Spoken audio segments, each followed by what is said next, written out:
कैसे हो आप सब। एक बार फिर से आपका स्वागत है मेरा दूरदर्शन मेरा विद्यालय में। आशा करता हूं आपको जो ये घर पर विद्यालय का अनुभव मिल रहा है आप उसे बहुत एंजॉय कर रहे होंगे और एंजॉयमेंट के साथ आपकी पढ़ाई भी हो रही होगी। आप सभी ने अपना कॉपी और कलम तो ले ही लिया होगा। तो इस कक्षा में भी अगर आपके मन में आज के विषय से संबंधित कोई जिज्ञासा या कोई प्रश्न आए तो नोट करते जाना है। आज के एपिसोड में हम कक्षा 9 के साथ शुरुआत करेंगे, जिसमें हम गणित के बहुपद पाठ को पढ़ेंगे। उसके बाद हम सामाजिक विज्ञान का पाठ बिहार के एक गांव की कहानी को आगे बढ़ाएंगे। उसके बाद हम एक और बहुत इंटरेस्टिंग कहानी देखेंगे जिसका नाम है शहर का जगमगाता बिजनेस, जिसमें जानेंगे कि शहर का जगमगाता बिजनेस क्या था।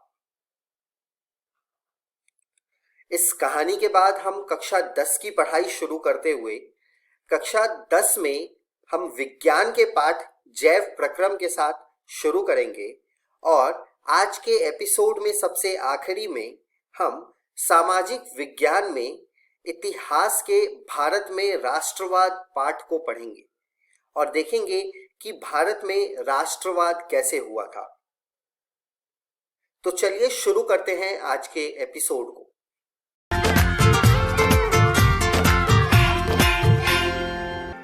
नमस्कार दोस्तों, आज हम पाठ बहुपद का भाग 3 पढ़ेंगे। हमने हमारी पिछली वीडियो में पढ़ा था बहुपद के शून्य। आज के इस वीडियो में हम पढ़ेंगे शेषफल प्रमेय। तो चलिए आगे बढ़ते हैं और शुरू करते हैं हम हमारा आज का भाग। शेषफल प्रमेय को शुरू करने से पहले एक बार हम संख्याओं के विभाजन का स्मरण करेंगे। मान लीजिए हमने दो संख्या ली 12 और 5। जब हम 12 को 5 से भाग देंगे तो हमें मिलेगा 2 भागफल में और 2 शेषफल, जिसे व्यक्त करने के लिए हम प्रयोग करते हैं भाज्य बराबर भाजक गुणे भागफल जमा शेषफल, जहाँ भाज्य होगा इस भाग में हमारा 12, भाजक होगा हमारा 5, भागफल होगा हमारा 2 और शेषफल होगा हमारा 2। जब हम 12 को 6 से भाग देंगे तो हमें मिलेगा 2 भागफल में और 0 शेषफल। जब दो संख्याओं को भाग देने से हमें शेषफल में 0 मिलता है तो हम कह सकते हैं कि 6 12 का एक गुणनखंड है या फिर 12 6 का एक गुणज है। संख्याओं का विभाजन देखने के बाद आप सोच रहे होंगे कि क्या हम बहुपद का विभाजन भी कर सकते हैं। आइए देखते हैं। मान लीजिए हमने एक बहुपद लिया 2 गुणे x की घात 3 जमा x की घात 2 जमा x, जिसे हम भाग देंगे x से, जो कि एक बहुपद है। जब हम 2 गुणे x की घात 3 जमा x की घात 2 जमा x को भाग देंगे x से तो हमें मिलेगा 2 गुणे x की घात 3 जमा x की घात 2 जमा x बटे x, जिसे सरलीकरण करने पर हमें मिलेगा 2 गुणे x की घात 3 बटे x जमा x की घात 2 बटे x जमा x बटे x, जिसे हल करने पर हमें मिल जाएगा 2 गुणे x की घात 2 जमा x जमा 1, जिससे हम कह सकते हैं कि x और 2 गुणे x की घात 2 जमा x जमा 1 2 गुणे x की घात 3 जमा x की घात 2 जमा x की गुणनखंड है।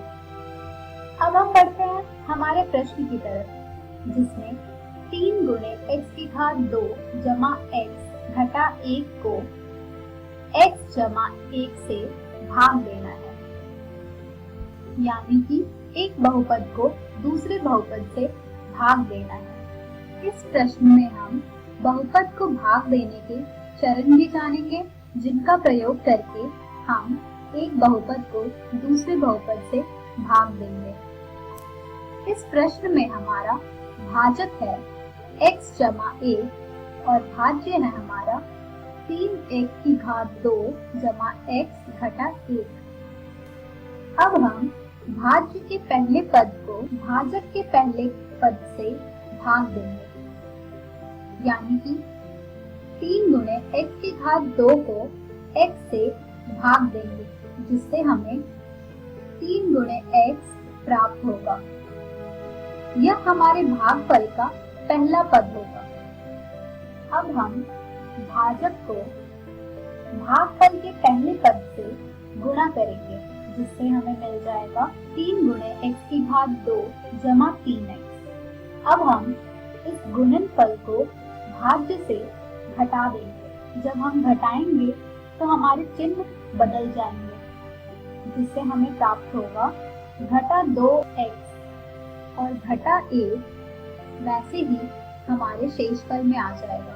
तो हमारा शेषफल हमें मिलेगा घटा 2x घटा 1, जो कि हो जाएगा हमारा नया भाज्य, यानी कि हम शेषफल घटा 2x घटा 1 को नया भाज्य मान लेंगे। यहाँ भी हम अब पहले की तरह ही विभाजन के चरण का प्रयोग करेंगे, जहाँ भाज्य होगा हमारा घटा 2x घटा 1 और भाजक होगा हमारा x जमा 1। अब हम हमारे भाज्य के पहले पद को भाजक के पहले पद से भाग देंगे, यानी कि घटा 2x को भाग देंगे x से, जिससे हमें प्राप्त होगा घटा 2 और घटा 2 हो जाएगा हमारे भागफल का दूसरा पद। अब हम भाजक को भागफल के दूसरे पद से गुणा करेंगे, जिससे हमें गुणनफल में मिल जाएगा घटा 2x घटा 2। अब हम इस गुणनफल को भाज्य से घटाएंगे। जब हम गुणनफल को भाज्य से घटाएंगे तो हमें प्राप्त होगा 1, जो कि हमारा शेषफल होगा। अर्थात जब हम 3 गुणे x की घात 2 जमा x घटा 1 को भाग देंगे x जमा 1 से, तो हमें मिलेगा 1 शेषफल में और 3x घटा 2 भागफल में। तो इस प्रकार हम बहुपद का विभाजन करते हैं। अब हम बढ़ते हैं शेषफल प्रमेय की तरफ, जो कि कुछ इस प्रकार परिभाषित है। मान लीजिए px 1 से अधिक या 1 के बराबर घात वाला एक बहुपद है और मान लीजिए 1 कोई वास्तविक संख्या है। यदि px को रैखिक बहुपद x घटा a से भाग दिया जाए तो शेषफल pa होता है।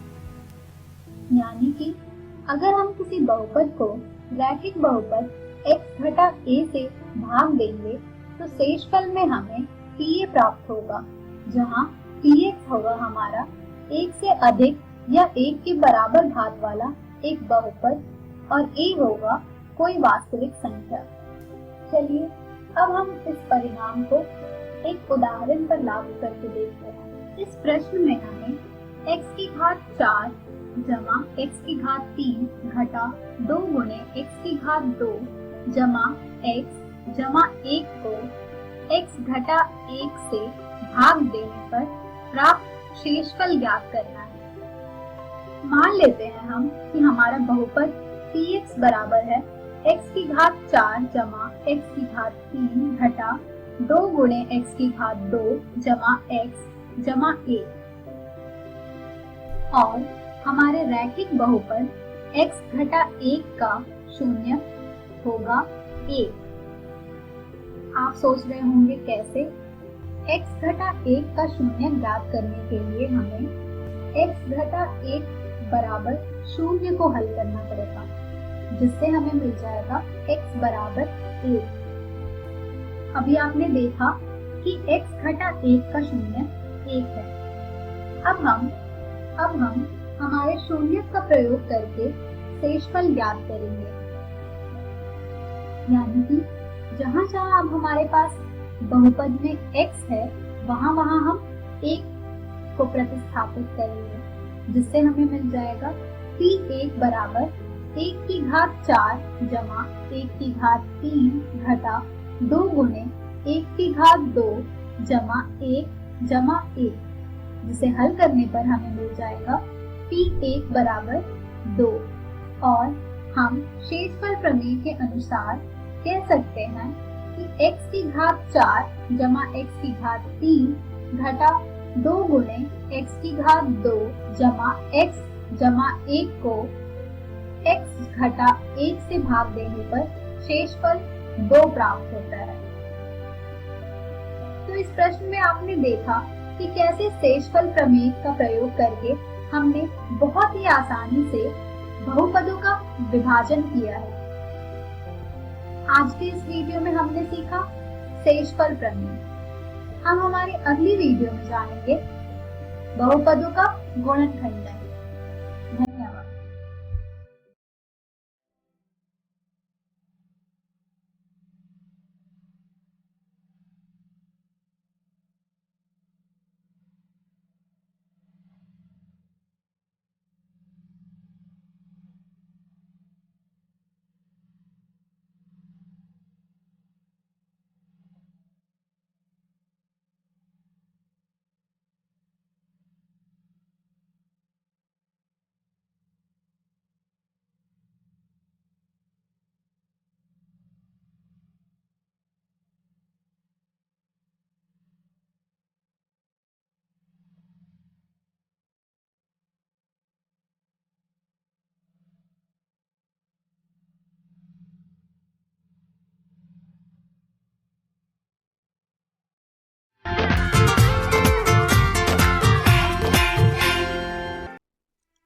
नमस्कार दोस्तों, आज आपके सामने एक नया अध्याय लेकर आए हैं। अध्याय का नाम है बिहार के एक गांव की कहानी। इस अध्याय की शुरुआत से पहले देखते हैं आज हम क्या क्या पढ़ने वाले हैं। आज की इस वीडियो में हम फतेहपुर गांव और उसके विकास की बात करेंगे। उसके बाद उत्पादन क्या होता है उसके बारे में चर्चा करेंगे।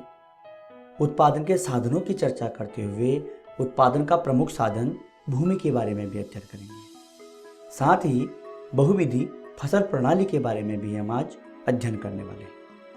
तो चलिए शुरू करते हैं आज का अध्याय। गांव फतेहपुर में खेती ही प्रमुख क्रिया है, जबकि अन्य क्रियाएं जैसे पशुपालन, मुर्गी पालन, डेयरी तथा दुकानदारी और परिवहन भी सीमित स्तर पर की जाती हैं। ये सारी क्रियाएं उत्पादन क्रियाएं हैं और इन उत्पादन क्रियाओं के लिए विभिन्न प्रकार के संसाधनों की आवश्यकता होती है, जिनमें प्रमुख रूप से प्राकृतिक संसाधन, मानव निर्मित वस्तुएं, मानव प्रयास तथा मुद्रा, जिसे हम पूंजी कहते हैं, इन सब की आवश्यकता होती है। चलिए दोस्तों, जानते हैं फतेहपुर किस प्रकार विकास की ओर बढ़ता है। फतेहपुर गांव अपने आसपास के गांवों और कस्बों से भली भांति जुड़ा हुआ है। इस गांव के पूरब में पुनपुन नदी बहती है, तो पश्चिम में पटना गया का मुख्य सड़क मार्ग है, जो पटना से 9 किलोमीटर की दूरी पर है।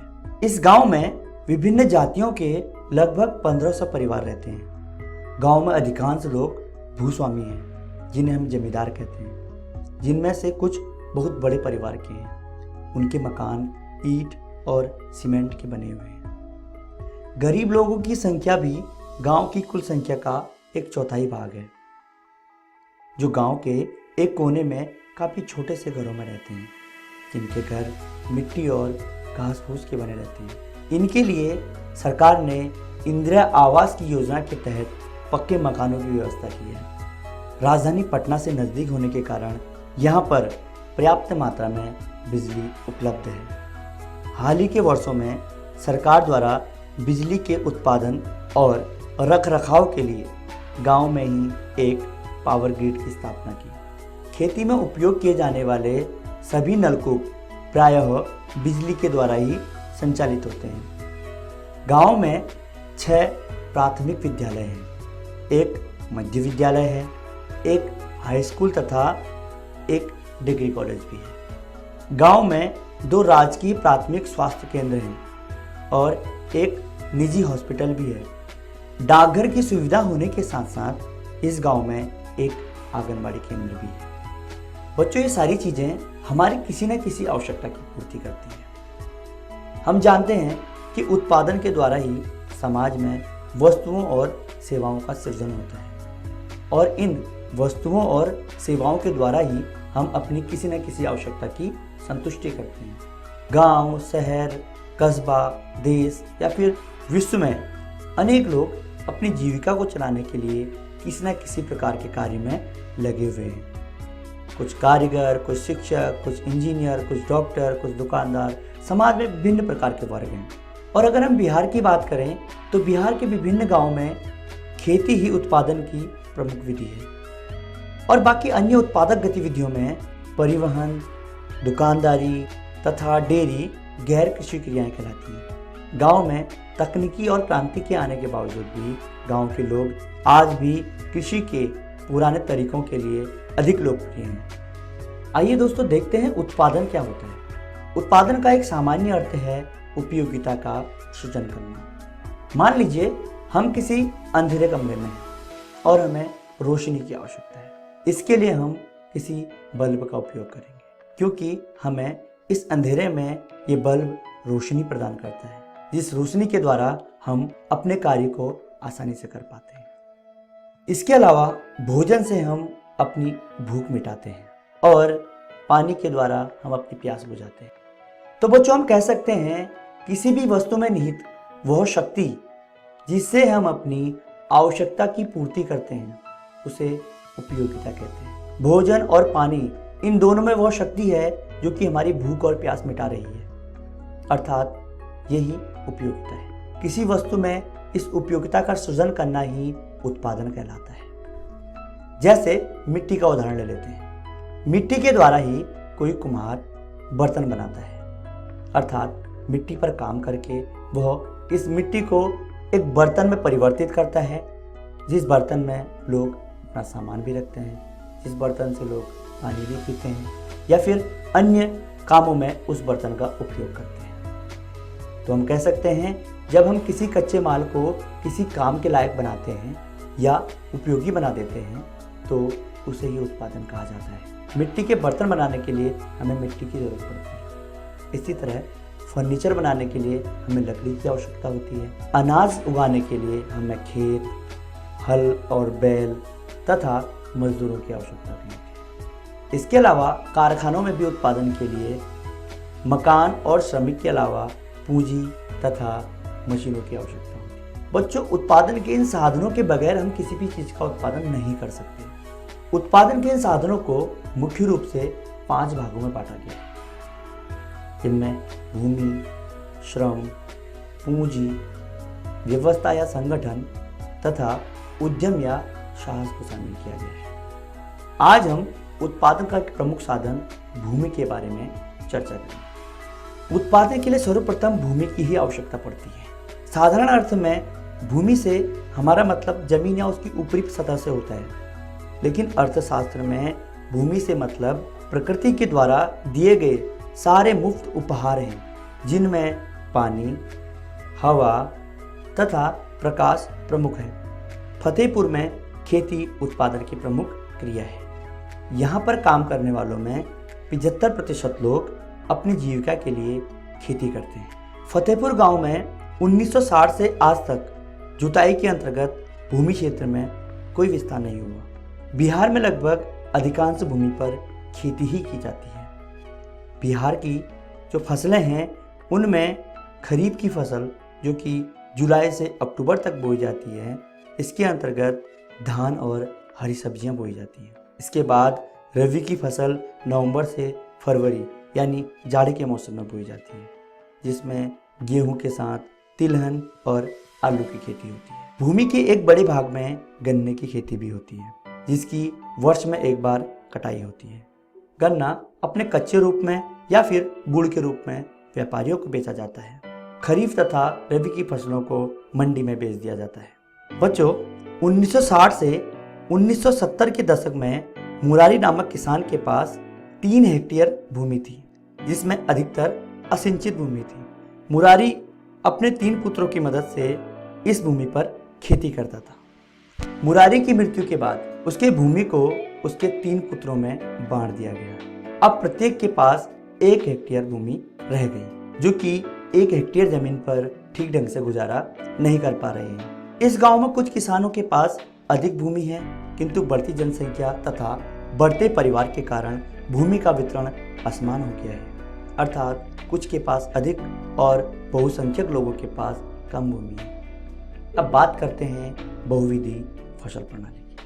बच्चों, एक वर्ष में किसी भूमि पर एक से अधिक फसल पैदा करने को बहुविधि फसल प्रणाली कहते हैं। यह भूमि के किसी एक टुकड़े में उपज बढ़ाने की सबसे सामान्य प्रणाली है। फतेहपुर के प्रायः सभी किसान कम से कम 2 मुख्य फसलों का उत्पादन करते हैं। कई किसान तो पिछले कई वर्षों से तीसरी फसल के रूप में आलू और हरी सब्जियों का भी उत्पादन करने लगे हैं। आइए देखते हैं इस वीडियो में हमने क्या क्या सीखा। आज की वीडियो में हमने फतेहपुर गांव के विकास की बात की, उसके बाद उत्पादन तथा उत्पादन के साधनों की चर्चा करते हुए भूमि और बहुविधि फसल प्रणाली की चर्चा की। अगली वीडियो में हम इसी अध्याय का अगला भाग देखेंगे, जिसके अंतर्गत उत्पादन के अन्य साधनों की चर्चा करते हुए श्रम, पूंजी, संगठन और साहस के बारे में जानेंगे। इसके अलावा उपभोग की वस्तुएं और उत्पादक वस्तुओं के बारे में भी हम अध्ययन करेंगे। आशा करते हैं आपको यह वीडियो बहुत पसंद आई होगी। धन्यवाद। बिहार के एक गांव की कहानी। पहला प्रश्न है, फतेहपुर गांव में कौन सी नदी बहती है?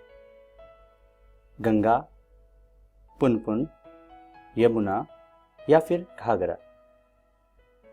गांव में कुल कितने परिवार हैं? लगभग 1100, लगभग 1200, लगभग 1400, लगभग 1500। कौन सा कथन सही है? गांव में 6 प्राथमिक विद्यालय हैं, 1 हाई स्कूल है, 1 डिग्री कॉलेज है। उपरोक्त सभी सही है। उपयोगिता का सृजन करना क्या कहलाता है? उपभोग, वितरण, उत्पादन, विनिमय। उत्पादन के कुल कितने साधन हैं? 1, 3, 5, 8। इनके सही उत्तर हैं। आइए जाने कोरोना वायरस यानी कोविड-19 से बचाव के लिए मास्क का उपयोग कब और कैसे करें। मास्क कब पहनें? जब खांसी, जुकाम, बुखार या सांस लेने में तकलीफ महसूस हो, किसी बीमार व्यक्ति की देखभाल कर रहे हो, अस्पताल या स्वास्थ्य केंद्रों में सेवा दे रहे हो। मास्क कैसे पहनें? मास्क पहनने से पहले हाथ को 20 सेकंड तक साबुन और पानी से अच्छे से धोएं। मास्क पहनने के लिए इसके ऊपरी हिस्से में लगी हुई पतली सफेद मेटल की पट्टी को नाक के ऊपर सटाएं। फिर इलास्टिक को कान के पीछे करें। या यदि डोरी है तो पहले ऊपर की और बाद में नीचे की डोरी को सर के पीछे बांधें। अब मास्क का निचला सिरा पकड़ के उसे ठोड़ी के नीचे खींचें। ध्यान दें कि आपका मुंह, नाक और ठोड़ी अच्छे से ढके हुए हैं। इस्तेमाल के दौरान मास्क के ऊपरी हिस्से पर हाथ न लगाएं। मास्क को सही तरीके से पहनना आवश्यक है। याद रखें, एक मास्क 8 घंटे तक ही इस्तेमाल कर सकते हैं। अगर मास्क गीला हो जाता है तो उसे तुरंत बदल दें। मास्क उतारने के बाद उसे ढके हुए कचरे के डिब्बे में डालें। हाथ को 20 सेकंड तक साबुन और पानी से अच्छे से धोएं। इस्तेमाल किए हुए मास्क को जलाकर नष्ट करें या जमीन में 6 फीट का गड्ढा करके अच्छे से दबाएं। कोरोना से डरे नहीं, एहतियात बरतें। वैसे तो स्वच्छता और व्यक्तिगत साफ सफाई हर समय जरूरी है, लेकिन अभी कोरोना महामारी फैलने के दौर में यह एकदम आवश्यक हो गई है। बस यह जानने की जरूरत है कि साफ सफाई करने के दौरान आप किन बातों के प्रति विशेष तौर पर सजग रहे। आइए इसे बिंदुवार समझ लें। हाथ को अच्छी तरह से साबुन पानी या हैंड वॉश से कम 20 सेकंड तक धोएं या अल्कोहल सैनिटाइजर से साफ करें। होटल या किसी कार्यालय में जाएं तो वहां उपलब्ध हैंड वॉशिंग प्रोटोकॉल के अनुसार अपने हाथों को साफ करें। कोरोना संक्रमित या कोरोना संदिग्ध व्यक्ति या खांस छींक रहे व्यक्ति से कम 1 मीटर की दूरी बनाए रखें। भीड़ भाड़ में मास्क लगाए रखें या मुंह नाक को ढक कर रखें। यदि घर में कोरोना संक्रमित व्यक्ति क्वारंटाइन में है तो उसके व्यक्तिगत उपयोग की चीजों जैसे बर्तन, ग्लास, कप, तौलिया, बिस्तर का इस्तेमाल न करें। फर्श और अन्य सतहों को घर में रोजाना प्रयोग किए जाने वाले ब्लीच घोल या फिनाइल से साफ करते रहें। शौचालय को भी घर में रोजाना प्रयोग किए जाने वाले ब्लीच घोल या फिनाइल से साफ करते रहें। ऑनलाइन सामान मंगाने पर डिलीवरी करने वाले व्यक्ति नियमित आने वाले घरेलू सामान जैसे दूध, अखबार इत्यादि के लिए सुरक्षात्मक तरीके अपनाएं। बस, ट्रेन, ऑटो, टैक्सी, दुकान के काउंटर के संपर्क में आने पर भी एहतियात बरतें। जनहित में जारी राज्य स्वास्थ्य समिति बिहार। अधिक जानकारी के लिए संपर्क करें टोल फ्री नंबर 104। आइए चलते हैं आज की कहानी की तरफ, जिसका शीर्षक है शहर का जगमगाता बिजनेस, और जानते हैं कि क्या बिजनेस था जो जगमगाता था। शहर का जगमगाता बिजली उद्यम। हमारे चारों तरफ स्वच्छ ऊर्जा है, इसके बारे में सूर्य से पूछो। एक बार की बात है, एक घुमावदार गलियों वाले गांव में सूरज इतना कहर बरसा रहा था कि अगर वहां की पक्की सड़कों पर आप अंडा फोड़कर डाले तो वो ऑमलेट बन जाता था। शहर ने सड़क पर अंडे को सिकते हुए देखा, जो एक अंडे के ट्रक से गिरा। उसके पिता ने अभी अभी अपनी नौकरी खो दी थी और वो बहुत दुखी थे। उसकी बहन को स्कूल में जाना जरूरी था। उसे अपनी माँ की याद सता रही थी। शहर ने काम पर गए लोगों के लिए दोपहर का भोजन बनाया। उसे ये सब करने के लिए सुबह जल्दी उठना पड़ता था। सूरज निकलने से पहले बिजली ना होने के कारण इस समय ये काम करना और भी कठिन हो जाता था।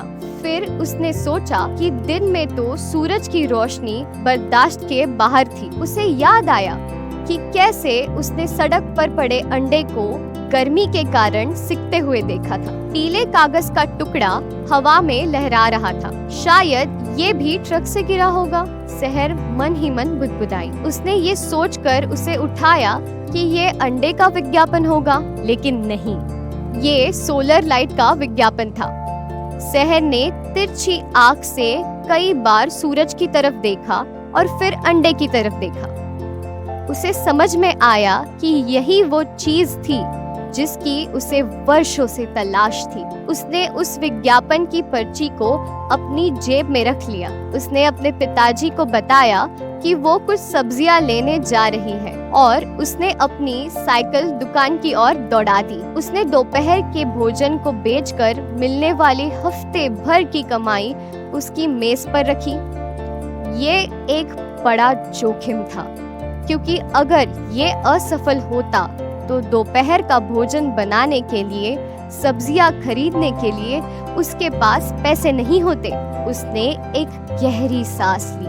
दुकानदार ने सिक्कों की गिनती की और पाया कि वो पैसे पूरे नहीं थे। पहले वो थोड़ा हिचकिचाया, फिर कुछ सोचकर उसने बचे हुए पैसों की एक रसीद और रोशनी के लिए सौर दीपक दोनों शहर को दे दिए। उस रात शहर ने वो सोलर लाइट ले जाकर अपनी दोस्त के चाउमीन के ठेले पर लटका दी। जब अन्य सभी ठेलों की लाइट बुझ गई, तब उसकी सोलर लाइट तेजी से चमक रही थी। इस बात से ठेले पर चाउमीन बेचने वाली उसकी उद्यमी दोस्त इतनी खुश हुई कि उसने उस रात कमाए हुए मुनाफे का आधा हिस्सा शहर को दे दिया। शहर के पास अब इतना पैसा था कि वो अगले दिन सभी के लिए दोपहर का खाना बना सकती थी। इसके बाद उसने कुछ ऐसा शुरू किया जिसे कभी बंद नहीं किया जा सकता था। ठेला लगाने वाले हर उद्यमी ने उसे सोलर लाइट के लिए ऑर्डर दिया। वो अगले दिन वापस दुकान पर गई। उसने अपने बचे हुए पैसे चुकाए और दुकानदार से एक और मदद मांगी। क्या आप मेरे पिताजी को सोलर लाइट की मरम्मत करना सिखाएंगे? ऐसा कहते हुए उसने मेज पर ढेर सारे सिक्के रख दिए। ये सुनकर दुकानदार ने सूरज की जैसी चमकती मुस्कान दी। उसे लगा कि कोई महिला सौर उद्यमी बन जाए तो इससे अच्छी बात कुछ नहीं। शहर्स बोल्ट ऑफ लाइटनिंग बिजनेस, शहर का जगमगाता बिजली उद्यम आप 4-4 की टोली बनाकर पूरा कीजिए। अपने मोबाइल से तस्वीरें ले, वीडियो और ऑडियो रिकॉर्ड करें और नोट्स बनाएं। आप ये समझ गए हैं कि उद्यमी को वो समस्या सुलझानी चाहिए जिससे अधिक से अधिक लोगों को फायदा हो। पहला भाग, सबसे पहले आप आपके घर और स्कूल के आसपास का नक्शा बनाएंगे। आप मैप में वे समस्याएं भी दिखा सकते हैं जो सुलझाना चाहते हैं। उसी मैप में लिखे आप कहाँ रहते हैं, कहाँ जाना चाहते हैं, कहाँ नहीं जा सकते, समस्याएं आदि। दूसरा भाग, अपनी अभ्यास पुस्तिका में अच्छे से पढ़ें कि मैप कैसे बनाना है और उसके अनुसार मैप बनाएं। इसके बाद आपके पास 3 बड़ी समस्याएं होनी चाहिए जिसमें से आप एक बड़ी समस्या चुनेंगे और उसे सुलझाएंगे। ये करने के बाद अगले रोमांचक सफर के लिए तैयार हो जाए, क्योंकि युवा उद्यमी कभी रुकते नहीं हैं।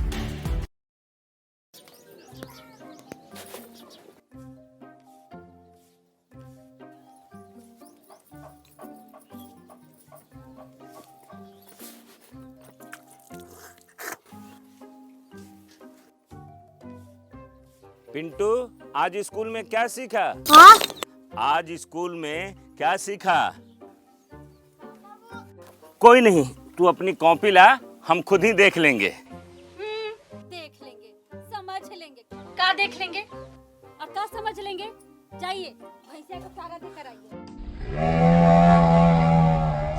अरे ऐसा नहीं है, हम लोगों को अपने पिंटू के पढ़ाई लिखाई का ध्यान रखना चाहिए। अच्छा, हाँ। तो पिंटू को स्कूल कौन भेजता है?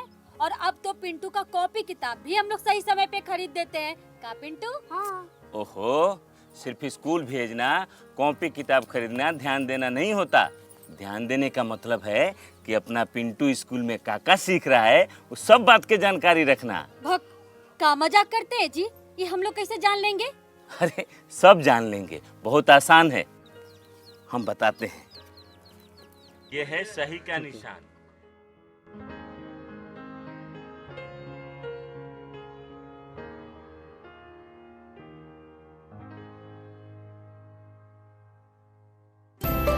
आइए हम मिलकर अपने बच्चों के भविष्य को एक नई उड़ान दें। आज हम पूछेंगे तो कल ये सीखेंगे।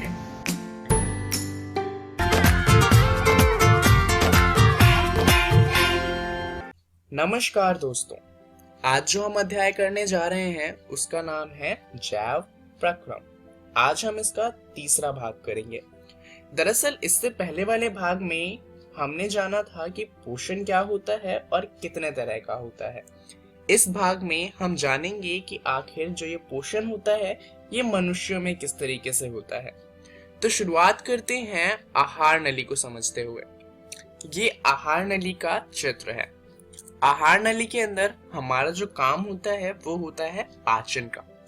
पाचन के बाद यहाँ पर जो हमारे शुद्रांत है वहां पर बचे हुए भोजन का होता है अवशोषण, और अवशोषण होने के बाद जो खाना होता है वो चला जाता है हमारे रक्त में, जहां पर उससे हमें ऊर्जा मिलती है। परंतु शुद्रांत में सभी भोजन का अवशोषण नहीं होता, क्योंकि कुछ भोजन ऐसा होता है जो हमारा शरीर अवशोषित नहीं कर सकता। इसे हम कहते हैं कचरा, क्योंकि इसे हमारे शरीर से बाहर निकालना है। और इसका काम करता है हमारा बृहद्रांत। यहाँ पर उत्सर्जन होता है, जहां से जो भोजन होता है जिसकी कोई जरूरत नहीं है उसे शरीर से बाहर निकाला जाता है। तो ये है हमारे आहार नली में होने वाले प्रक्रम। चलिए इन्हें थोड़ा डिटेल में समझते हैं। शुरुआत करते हैं सबसे पहले से, जो है हमारा मुंह। भोजन को हमारे दांतों से चबाकर और लार द्वारा भोजन को गीला करके शारीरिक रूप से सरल पदार्थों में तोड़ा जाता है। जैसा कि हम जानते हैं, हमारे मुंह में दांत होते हैं जो हमारे भोजन को तोड़ते हैं, और हमारे मुंह में जो लार होती है जो कि हमारे लार ग्रंथि से निकलती है, वो भोजन को कोमल बनाती है, जिससे कि भोजन आसानी से हमारे शरीर में प्रवेश कर सके। अब अगर हम बात करें लार ग्रंथि की, तो लार ग्रंथियों द्वारा लार निकलता है। अब ये जो लार होता है, इस लार के अंदर लार एमाइलेज नामक एक एंजाइम होता है। ये स्टार्च को तोड़ता है, जिससे हमें साधारण शर्करा मिलती है। यहाँ पर हमारे मुंह का काम खत्म हो जाता है। इसके बाद हमारा जो भोजन होता है वो ग्रास नली से होते हुए हमारे आमाशय तक पहुँचता है। ग्रास नली हमारे मुंह से पेट को जोड़ती है, जिससे जो हमारा भोजन है वो मुंह से होते हुए पेट तक पहुंच जाता है। अब यहाँ पर एक सवाल है कि अगर हम उल्टा खड़े हो जाएं तो भोजन मुंह में वापस नहीं आता, ऐसा क्यों? अगर सोचा जाए कि हम उल्टा खड़े हों तो क्या होगा कि हमारा पेट ऊपर चला जाएगा और हमारा मुंह नीचे आ जाएगा। तो गुरुत्वाकर्षण के कारण क्या होना चाहिए कि पेट से भोजन वापस मुंह में आ जाना चाहिए, परंतु ऐसा नहीं होता। इसका कारण है कि जो हमारा ग्रास नली होता है वो मांसपेशियों से बना होता है और उसका भोजन के ऊपर बहुत अच्छा नियंत्रण होता है। वो हमारे भोजन को धक्का देकर हमारे आमाशय तक पहुंचाता है, और जो भोजन है वो गुरुत्वाकर्षण के कारण नीचे नहीं आता। और यही कारण है कि उल्टा खड़े होने पर जो भोजन है वो पेट से वापस मुंह तक नहीं आता। हमारी ग्रास नली में जो ये गति होती है, इसे कहा जाता है क्रमांकुचन गति, जिससे जो हमारा भोजन होता है वो मुंह से होते हुए पेट तक पहुंचाया जाता है। अब अगर हम बात करें आमाशय की, तो आमाशय एक बृहत अंग है जो भोजन के आने पर फैल जाता है। तो ये एक गुब्बारे की तरह है, जिसमें जितना भोजन डाला जाए वो उतना ज्यादा फैल जाता है, परंतु गुब्बारे की तरह ही इसकी भी एक लिमिट होती है। अगर हम जरूरत से ज्यादा भोजन आमाशय में डालेंगे तो वो फट सकता है। आमाशय की पेशीय भित्ति भोजन को अन्य पाचक रसों के साथ मिश्रित करने में सहायक होती है। अब आमाशय के अंदर होता क्या है कि आमाशय के अंदर गैस्ट्रिक ग्रंथि होती है, जिससे पाचक रस निकलता है। पाचक रस के अंदर होता है हाइड्रोक्लोरिक अम्ल और होता है पेप्सिन। हाइड्रोक्लोरिक अम्ल बहुत ही ज्यादा तनु अम्ल होता है, और इस कारण जितने भी विषाणु और कीड़े मकोड़े हमारे भोजन में होते हैं वो हमारे पेट में मर जाते हैं। अब हाइड्रोक्लोरिक अम्ल एक अम्लीय माध्यम तैयार करता है, और पेप्सिन जो होता है वो अम्लीय माध्यम में ही काम कर सकता है, और इसलिए यह पेप्सिन की क्रिया में सहायक होता है। गैस्ट्रिक ग्रंथि से एक और एंजाइम निकलता है जिसका नाम है श्लेष्मा। श्लेष्मा आमाशय के आंतरिक आस्तर की अम्ल से रक्षा करता है। अब इसके बाद क्या होता है कि जो हमारा भोजन है वो आमाशय से शुद्रांत में प्रवेश करता है। यह अवरोधनी पेशी द्वारा नियंत्रित होता है। अब जो हमारा शुद्रांत है वहां पर भोजन का पूर्ण पाचन होता है, यानी कि जो वसा है वो वसा अम्ल में बदल जाती है, प्रोटीन अमीनो अम्ल में बदल जाता है, और कार्बोहाइड्रेट से हमें ग्लूकोज मिल जाता है। अब जैसा कि हम जानते हैं, सभी जीव एक ही तरह का खाना नहीं खाते, और अलग अलग खाने को पचाने के लिए अलग अलग विधि अपनाई जाती है, और इसीलिए जो मांसाहारी और शाकाहारी होते हैं उनकी जो साइज होता है शुद्रांत का, उसमें बहुत ज्यादा अंतर होता है। ऐसा इसलिए क्योंकि मांस जो होता है उसे पचाना बहुत ही आसान होता है, वहीं अगर हम घास वगैरह की बात करें तो उन्हें पचाना कठिन होता है, और इसीलिए मांसाहारी में शुद्रांत बहुत छोटे होते हैं। वहीं शाकाहारी जीव की बात करें जैसे कि गाय, खरगोश इत्यादि, तो उनमें जो शुद्रांत होते हैं वो बहुत ज्यादा बड़े होते हैं। भोजन जब शुद्रांत में पहुंचता है उससे पहले वो मिलता है यकृत और अग्नाशय से। चलिए जानते हैं अग्नाशय के बारे में। दरअसल अग्नाशय जो होता है वो अग्नाशयिक रस का श्रवण करता है, जिसमें प्रोटीन के पाचन के लिए ट्रिप्सिन एंजाइम होता है तथा इमल्सीकृत वसा का पाचन करने के लिए लाइपेज एंजाइम होता है। परंतु यहाँ पर एक परेशानी ये है कि जो अग्नाशयिक रस होता है इसे काम करने के लिए भोजन को क्षारीय होना चाहिए, पर हम ये जानते हैं कि जो हमारा आमाशय है उससे जो भोजन आता है वो अम्लीकृत होता है। तो उसे क्षारीय बनाने का काम करता है यकृत। यकृत से स्रावित पित्तरस इस कार्य को करता है, क्योंकि पित्तरस एक क्षारीय होता है और इसलिए यह भोजन को क्षारीय माध्यम में बदल देता है। यह कार्य वसा पर क्रिया करने के अतिरिक्त है, यानी कि जो हमारा यकृत होता है वो वसा पर भी कार्य करता है। ये क्या करता है, बड़ी गोलिकाओं को छोटी गोलिकाओं में बदल देता है, क्योंकि बड़ी गोलिकाएं जो होती हैं वसा की, उन्हें पचाना उतना आसान नहीं होता और इसीलिए जब यकृत इन्हें छोटी गोलिकाओं में बदल देता है तो इन्हें आसानी से पचाया जा सकता है। तो चलिए अब वापस आते हैं क्षुद्रांत पे। दरअसल जो यकृत और हमारा अग्नाशय है वो अपना काम कर चुके हैं और क्षुद्रांत ने भी भोजन को पचा दिया है। तो इसके बाद क्या काम बचता है, इसके बाद काम बचता है अवशोषण का। भोजन का जो अवशोषण होता है वो भी होता है क्षुद्रांत के अंदर। क्षुद्रांत के आंतरिक आस्तर पर अनेक उंगलियों जैसे प्रवर्ध होते हैं जिन्हें दीर्घरोम कहते हैं। ये अवशोषण का सतही क्षेत्रफल बढ़ा देते हैं और इससे क्या होता है कि दीर्घरोम में जो रुधिर वाहिकाएं होती हैं इनकी बहुतायत होती है जो भोजन को अवशोषित करके शरीर के प्रत्येक कोशिका तक पहुंचा देते हैं, जहां पर कोशिकाओं के अंदर इनसे ऊर्जा बनाई जाती है। अब इन दीर्घरोम से सारा भोजन अवशोषित नहीं होता। जो बिना पचा भोजन होता है उसे बृहदांत्र में भेज दिया जाता है, जहां पर अधिसंख्यक दीर्घरोम इस पदार्थ में से जल का अवशोषण कर लेते हैं और उसके बाद इन्हें शरीर से बाहर निकाल दिया जाता है। तो चलिए जानते हैं कि इस वीडियो में हमने क्या क्या जान लिया। इस वीडियो में हमने जाना कि आखिर मनुष्यों में पोषण किस तरीके से होता है। अब इसके बारे में आप अपनी NCERT ये बुक का जैव प्रक्रम वाला अध्याय पढ़िएगा, जहां पर आपको पढ़ना है मनुष्यों में पोषण। इसके अंदर आपने इस वीडियो में जो भी चीजें पढ़ी हैं वो डिटेल में लिखी हुई हैं और आपको ये चीजें और अच्छे से समझ में आ जाएंगी, इसलिए आप उन्हें जरूर पढ़िएगा। तो इसके बाद हम अगली वीडियो में जानेंगे श्वसन के बारे में। तो आपको 2 काम करने हैं। पहला तो आपको इस वीडियो में जो भी पढ़ा है उसे पढ़ना है और अगली कक्षा में आपको श्वसन पढ़ के आना है, जिससे जो वीडियो हो वो आपको और अच्छे से समझ आए। इस वीडियो के लिए इतना ही।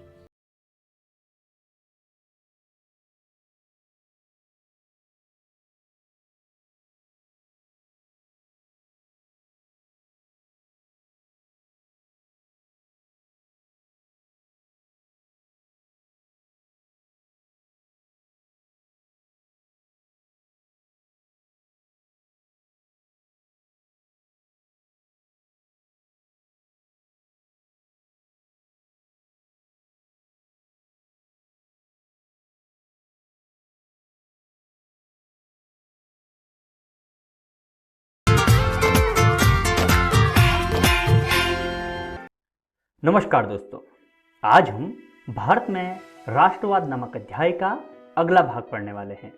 पिछले भाग में हमने राष्ट्रवाद क्या होता है इसके बारे में जाना, उसके बाद भारत में राष्ट्रवाद के उदय के कारणों के बारे में भी चर्चा की।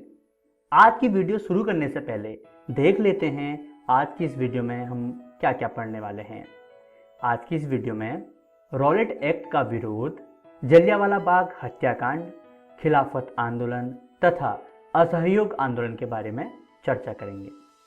तो चलिए शुरू करते हैं। दोस्तों, बढ़ती हुई क्रांतिकारी घटनाओं और असंतोष को दबाने के लिए लॉर्ड चेम्सफोर्ड ने न्यायाधीश सिडनी रॉलेट की अध्यक्षता में एक समिति की नियुक्ति की। समिति ने क्रांतिकारी गतिविधियों को रोकने के लिए निरोधात्मक एवं दंडात्मक दोनों प्रकार के विशेष विधेयकों का सुझाव दिया। दोस्तों, इस अधिनियम के अंतर्गत एक विशेष न्यायालय के गठन का प्रावधान था, जिसके निर्णय के विरुद्ध कोई व्यक्ति अपील नहीं कर सकता था। किसी भी व्यक्ति को अमान्य साक्ष्य और बिना वारंट के भी गिरफ्तार किया जा सकता था। ब्रिटिश सरकार को ये अधिकार था कि वे किसी भी आंदोलन को दबा सकते थे या कहें कि अपने हिसाब से कुचल सकते थे। इसके विरोध में गांधी जी की अध्यक्षता में एक सत्याग्रह सभा आयोजित की गई। 6 अप्रैल 1919 को देशव्यापी हड़ताल आयोजित की गई।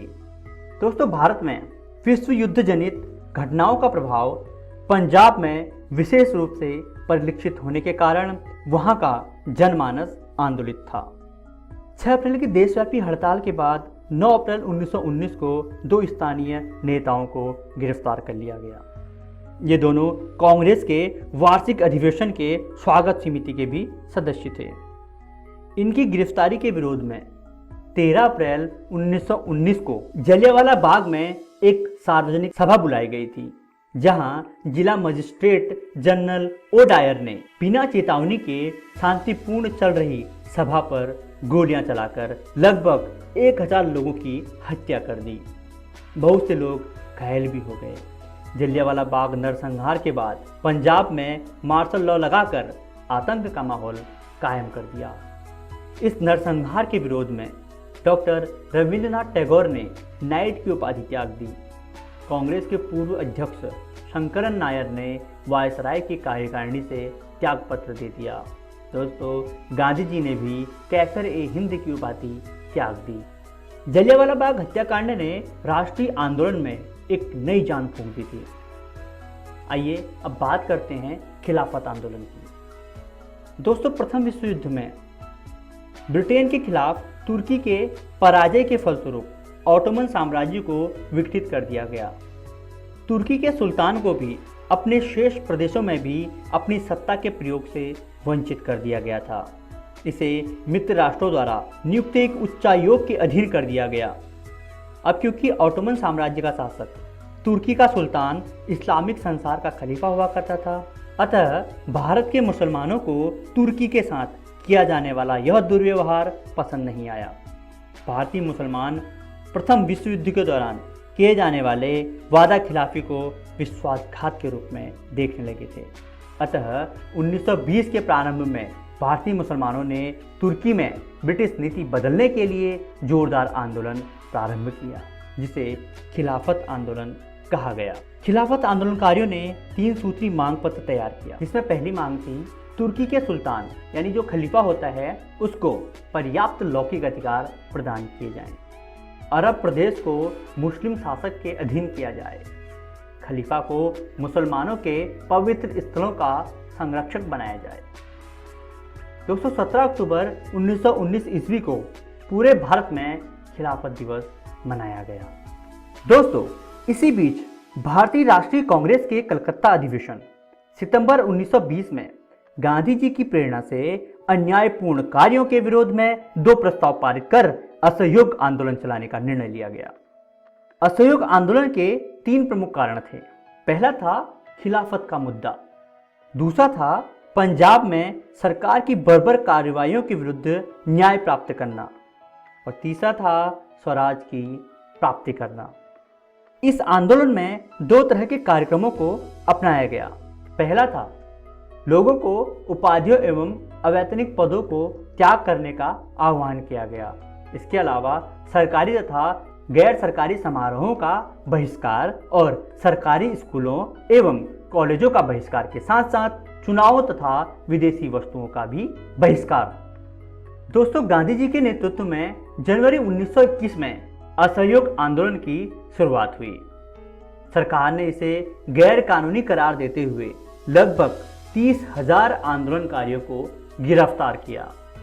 5 फरवरी 1922 उत्तर प्रदेश के गोरखपुर जिले के चौरा चौरी नामक जगह पर पुलिस द्वारा फायरिंग के विरोध में भीड़ ने थाने पर हमला करके 22 पुलिस वालों की जान ले ली। फलतः गांधी जी ने 12 फरवरी 1922 को यह आंदोलन वापस ले लिया। दोस्तों, असहयोग आंदोलन के अचानक स्थगित हो जाने और गांधी जी की गिरफ्तारी के कारण खिलाफत के मुद्दे का भी अंत हो गया। हिंदू मुसलमान एकता भंग हो गई तथा संपूर्ण भारत में सांप्रदायिकता का बोलबाला हो गया। लेकिन इन असफलताओं के बावजूद इस आंदोलन ने महान उपलब्धि हासिल की। कांग्रेस एवं गांधी में संपूर्ण भारतीय जनता का विश्वास जागृत हुआ।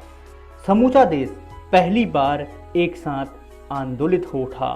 पूरे देश को एक सूत्र में पिरोने वाली भाषा के रूप में हिंदी को मान्यता मिली तथा चरखा एवं करघा को भी बढ़ावा मिला।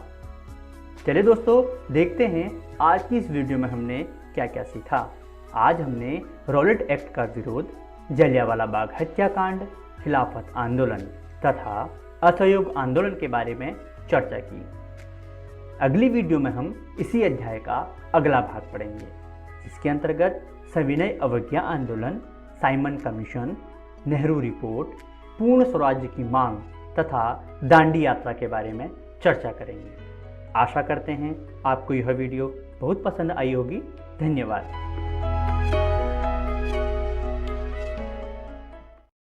भारत में राष्ट्रवाद। आइए कुछ प्रश्नों और उनके उत्तरों को देखते हैं। पहला प्रश्न है, गदर पार्टी की स्थापना किसने की? महात्मा गांधी, लाला हरदयाल, मोतीलाल नेहरू, इनमें से कोई नहीं। रॉलेट एक्ट में क्या क्या बातें थी? बिना मुकदमा दर्ज किए भारतीयों को जेल, अंग्रेजों को आंदोलन कुचलने का अधिकार, उपरोक्त दोनों में से कोई नहीं।